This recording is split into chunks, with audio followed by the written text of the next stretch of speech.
In the land of Hyrule, there echoes a legend held dearly by the royal family that a boy who, after battling evil and saving Hyrule, crept away from the land that had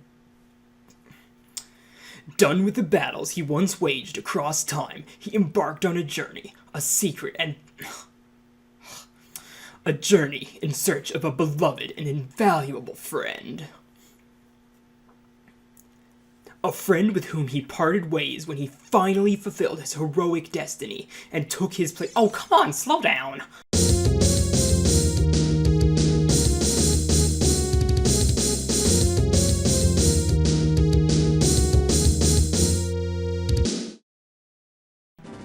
Hello everybody, this is Hornlitz here, and welcome to part number 1 of Let's Glitch, The Legend of Zelda Majora's Mask. This will be pretty much the same thing as my Ocarina of Time Let's Glitch, except this is gonna be Majora's Mask, not Ocarina of Time.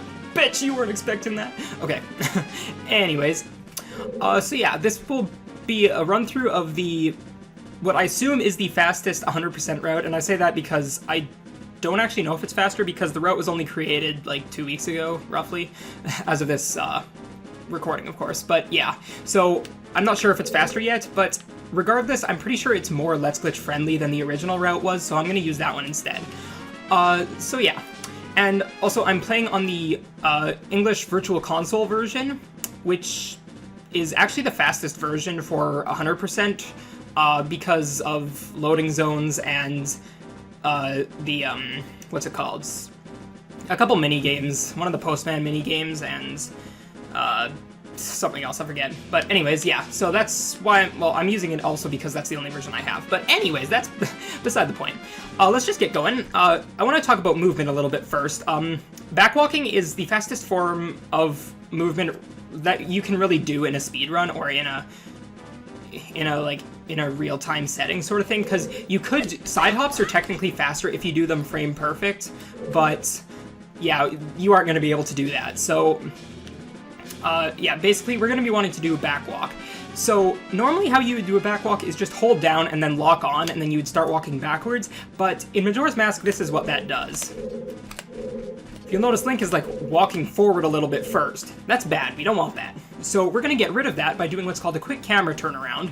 And so we're going to basically aim wherever we want to, lock on, and then about half a second later you want to really quickly let go, turn around and hold down, and then holds the lock on button again, the Z button again, and then just keep holding backwards, as I said, and you should walk backwards immediately. So it should look something along, not like that, like that. That's what it should look like.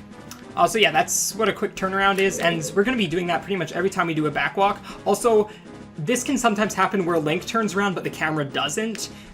Yeah, it's kind of annoying, because I never really expect that to happen, but sometimes it just does. So yeah, that's just basically a cool little thing you can do. Also, Link does flips in this game. That's like, how cool is that? I mean, I always wanted to be able to do flips, and here Link is just doing it like it's nobody's business. Anyways, what am I standing on right now? What even is this? I'm actually genuinely curious. Is that a seashell? No, that looks like a mushroom. That's a mushroom. Man, Link was on some pretty big shrooms there. Okay, sorry. Immature laughter over. Let's just get going. Okay. Oh man, that's a big fall. Link, don't trip. Oh man, he tripped over some shrooms that he was standing on earlier. No, I'm kidding. Okay, I was just saying I was kidding, but apparently Link truly is tripping on shrooms. Link, I thought you were a good kid. Apparently not. Jeez, you need some, like, counseling or something. Whatever. Anyways, I'm gonna be skipping all of the cutscenes in this game because this is a series based pretty much solely on the glitches of the game, not on the plot of the game, like a Let's Play would be. So, yeah. Because everything that we're gonna be doing is basically out of order, plot-wise at least, it's probably best that we just skip the cutscenes so that nobody gets confused, right? Anyways, so yeah, cut. Alright, so now that the cutscene's done, we're just gonna get going. Right to start it off, I'm just gonna be collecting a couple rupees there.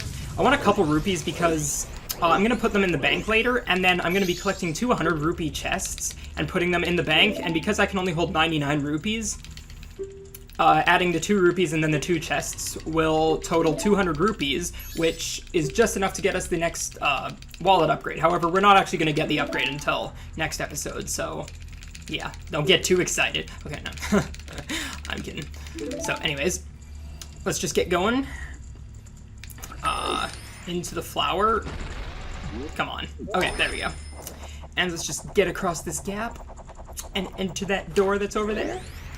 And in this room, I'm pretty sure the game intended for you to go that way, but you can kind of just take a bit of a shortcut and go this way and skip those platforms over there. So yeah, that's nice. Anyways, so now right before this flower, there's a title text trigger talking about that dead tree over there. There's actually a way to skip this. It's not going to be one of my major glitches or anything, so it's not going to have any fancy pop-up or anything, but it's really simple. Nice. Okay, let me just show basically what it looks like if you do it. I guess I can't really show that it actually works now, but basically all we're going to do is side hop and then press A in mid-air, and when we land on the flower, we're going to go in, and it would have happened before the title text had any chance to appear. So yeah, doing that would have worked. However, I accidentally talked to Tattle because I'm an idiot. Anyways, so yeah, let's just get going. But yeah, that thing only saves like 2 seconds. Also, Link, I thought I told you to lay off the forest mushrooms. Jeez. Come on, when will he learn? I told him that like countless times in Ocarina of Time, and he still hasn't learned. Nice. Okay, so now that we're up here, I'm going to talk about the first glitch. As you can see, it is called the Happy Mask Salesman cutscene skip, and this is my least favorite trick in the game. Already, the very first glitch, and it's... yeah. So anyways, right about on the second or third stair there, I think it's like halfway between the two, there is a cutscene trigger for the Happy Mask Salesman, where he'll like come in and tell you that he's been stalking you and that he should get arrested and all that kind of fun stuff. But anyways, there's a way to skip this cutscene, which is nice because cutscenes are dumb, and it saves me some editing magic. Anyways, so I'm going to be using a technique called pause buffering, and what this is I will pause, unpause, and then repause after 1 frame has passed. And usually what this is used for is it lets me input frame perfect inputs basically, so I don't have to like react in real time to different things, and so I can do frame perfect tricks that you would otherwise be unable to do in a real-time speedrun or anything. But that is actually not what we're going to be using it for in this trick. This trick actually involves the just how cutscene triggers work. And the way they work is that they take 2 frames of Link being in them before they activate. So if I walk into the trigger, 1 frame later it will activate. Or 2 frames later, sorry. Like 1 frame after, I still have 1 more frame of input that I could do. So on that frame, if you press the start button and pause, it resets the 2 frame counter, and so you can just, if you just keep pausing and pause buffering and advancing 1 frame at a time, you can just walk straight through the cutscene trigger. So yeah, let me go for this and hope for the best, because I suck at this trick really bad. Come on. One eternity later. Hey, I got it! Okay. I don't usually get that trick, but yeah, anyways, before I explain anything, right after the clock appears at the bottom, if you do a reset, you can actually skip some of Tattle's text, which makes her less of a tattletale. Okay, I'm not sorry. Alright. Anyways, oh, geez, her brother's name is Tail, I just... Okay, that's stupid. Alright, kudos to whoever names them at Nintendo. Alright, anyways. But yeah, as you can see, I no longer have any tattle text here. There's nothing happens, so yeah, that saves some time. But anyways, the Happy Mask Salesman cutscene skip, it's really dumb. Sometimes the pauses, like, especially on English, the pauses sometimes just don't work, and so I'm pretty glad I got that, actually. So yeah, anyways, To start off this 3-day cycle before the end of the world, we're just going to waste some time, because why not? I mean, sure, it's the end of the world in 3 days, but we can waste a little time, right? Yeah, but anyways, what we're going to be doing is we're going to be going to Granny over here, and we're going to be listening to her stories. You know, you gotta respect the elders, right? So yeah, we're going to be listening to the Four Giants one, which advances 1 day, and the reason we want to do this is because we want to advance as much time as we possibly can right now. Because in this game, you can't really do anything in the first 3-day cycle. Like, you can, but you can't really, because there's... Or it's basically, it's way faster not to do anything, so yeah. Let's just get out of here, now that it's the 3rd day. And we're actually going to be using a different method to advance time quickly now, because we can't actually use Granny on the 3rd day, so... Yeah, we gotta use a different method. Get away from me, you ravenous hound. Okay. Anyways. So yeah, we're gonna be coming to West Clocktown, and we're gonna be going to the trading post so that we can talk to my favorite guy in every Zelda game ever, even though he's only in, like, 2. Not actually. We're gonna be talking to the Scarecrow. The Starecrow, nice. And I just said no to him. Okay. What we want to do is we want to dance with him. Yeah, dancing.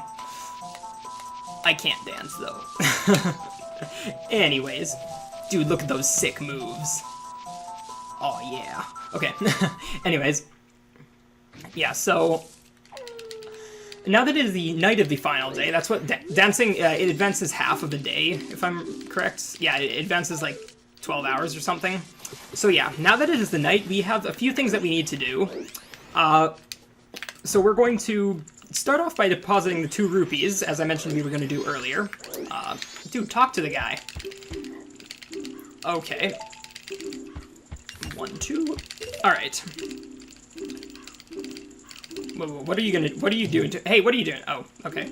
Apparently he's stamping me. How does the stamp stay when you go back 3 days? How does the stamp stay? And how do the rupees stay after you move back in time 3 days? I'm sure there's some, like, issue with time travel logic there. Come on, Nintendo, you can do better than that. Anyways. So yeah, now we're going to enter the stock pod inn, and we're going to rob Anju of all of her life savings. Sounds like a great idea, right? Okay. But yeah, right in this chest we have a silver rupee, which is worth 100 rupees in this game. It's kind of a rip-off. They were worth like 200 in Twilight Princess and all of that. Anyways. Whatever. So now we're going to leave this place, and we're going to get over here and enter this flower if I can. Jeez, these flowers' hitboxes are so weird. And we are going to grab this orange thingy. Almost said yellow. That's not yellow. So yeah, let's... So now I'm going to be going and bringing the thing, the whatever it's called, the stray fairy to the fairy fountain. So yeah. Anyways, geez, that is one massive balloon. Also, how are you getting that balloon to stay suspended in midair? I'm pretty sure that doesn't work. Actually, I guess it would work if you have, like, a string connected to the ground, but I didn't see a string connected to the ground anywhere. How does that work? I mean, I guess helium balloons can float suspended in midair if you you figure out the weight that you need to offset the amounts that it pushes up on or something like that. It's physics. It's something like that. I don't know. I haven't taken physics in a couple of years, so I don't know. But yeah, it's I guess you could do that, but I don't think there was a weight on there either. So how on earth is that working? Come on, Nintendo. You can do better than that. Anyways. So yeah, now that we have the most epic superpower ever... Wait for it. Blowing bubbles. Yeah. Most devastating power I've ever seen. 5-year-old me would have loved this game. I'm kidding. Well, actually 5-year-old me probably would have loved this game, but anyways. So now that we've done that, we actually are basically done everything that we need to do this first 3-day cycle. We're gonna quick deposit our 99 rupees first because... we might as well. We need to, so that we can get the wallet next episode. So yeah, let's just do that right now. And yeah, there we go. Okay, dude, that cow was just staring at me. Moo. Okay. Anyways, so now that we are done, we actually have a glitch that we can do to skip the entire side quest sequence thing that involves, like, the bombers, like, the hide-and-seek game, and all of that. But I'm gonna do something else first. And this is just this isn't actually in the route, this is just a separate thing that I'm gonna be doing. I'm gonna show you a glitch. It's called Escape Castle Town, or Clock Town as Deku, or something like that. You lock onto this wall here, turn 90 degrees sideways, and just walk backwards. You'll push him sideways, and you'll walk out. It's that simple. And it's just, I've always found that really funny. But anyways, and one thing you'll notice is that while you're out here, there are actually no, there are no enemies, no anything really. Like, there are still bushes, but aside from that, there's nothing. So yeah, you actually have pretty free reign when you're Deku, but you can't really do much when you're Deku, so yeah. Anyways, right here is the glitch that I was talking about that we can use to skip everything. It's called a gainer, and I'm actually going to turn my hand cam on. Yes, the hand cam is returning.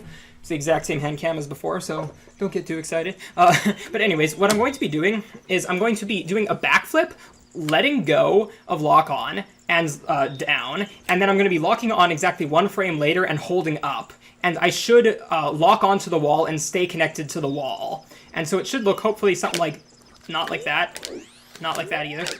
Like that. That is what a gainer should look like. Not like that either. Like that. That is what a gainer should look like. Also, if you do a gainer up here, you can just walk straight through this heart piece. It's pretty nice. But anyways, we're done with that. So yeah, let's just go here and... yeah, so that's basically that. Let's watch this epic cutscene. And, those fireworks are blowing up really close to the clock tower. I'm pretty sure there's, like, some rule that, like, the detonation has to occur, like, 1 kilometer away or something. So I think you broke some rules there, Nintendo. Come on, you're better than that. But whatever, anyways. Let's just get ready to go in here. And I'm not sure if I got it, but you can actually skip another title text if you do, like, a bit of a spin thing. Okay, I missed it. But if you do a spin thing, like a spin towards the door as it's right before it opens, I'm pretty sure you can actually skip some of that title text that appeared there. But yeah, you actually have to be moving towards the door, I think. So yeah. Anyways, let's just watch this cutscene, except not because I'm going to cut it out because it's a longish cutscene and we don't want to see that. Cut. Alright, so now we're going to use our super awesome bubble blowing powers to somehow knock that out of his hand. I never understood that. How does a bubble hit him so hard that he drops the ocarina? It doesn't make sense. I mean, I guess maybe the Deku bubbles are like, they have some poisonous power to them and they actually pack a punch or something, and so maybe it actually would, but I don't know. Like, I've been hit by bubbles before, and they don't hurt, so come on, Skull Kid, get on my level. Okay, anyways, let's just, actually, this is the one instance in this game where Zelda appears. It's a Legend of Zelda game, and she appears once in a cutscene. They kind of did a bit of a misnomer in this game. It should have been like Legend of Link or something. Although, I guess every single Zelda game should be like The Legend of Link, because Link's the prominent character in all of them, so whatever. Anyways, so now we're just gonna learn the Song of Time.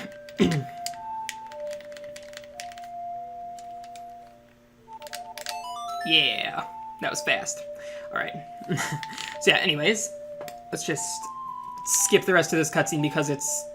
Actually, no, it's not that long, never mind. Melody lingering on the edges of something. I didn't actually finish reading that. Anyways.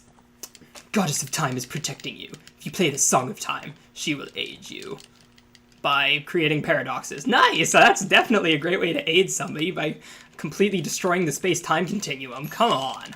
Anyways. So now that we are out of that cutscene, I'm going to be equipping the ocarina. And when did you get that instrument? Seriously. Where did you even pull that out from? Do you have like a pocket? Do you have like a TARDIS on the side of your pocket or something? Jeez. Anyways, if the frame that you press A on to select yes, it saves, and so then if you reset after that, you can actually skip the cutscene where Link is like falling down and the time is spiraling all up and everything, and it looks really weird. Yeah, you can skip that. And so just to prove that it worked, as you can see right here, I have 1 heart piece, which proves that I actually collected the heart piece. So yeah, so it actually saved. But yeah, anyways, that is the end of the episode. Thank you guys for watching. If you liked this episode, then click that like button. If you didn't, then fine, click the dislike button or just leave it alone. And if you like my videos, subscribe, follow me on Twitter and Twitch. I actually stream now, so forget what I did in Ocarina of Time where I just said follow my Twitch and then I never stream. I actually do stream now, so yeah. Anyways, but yeah, thank you guys for watching, and I'll see you guys next time. Bye!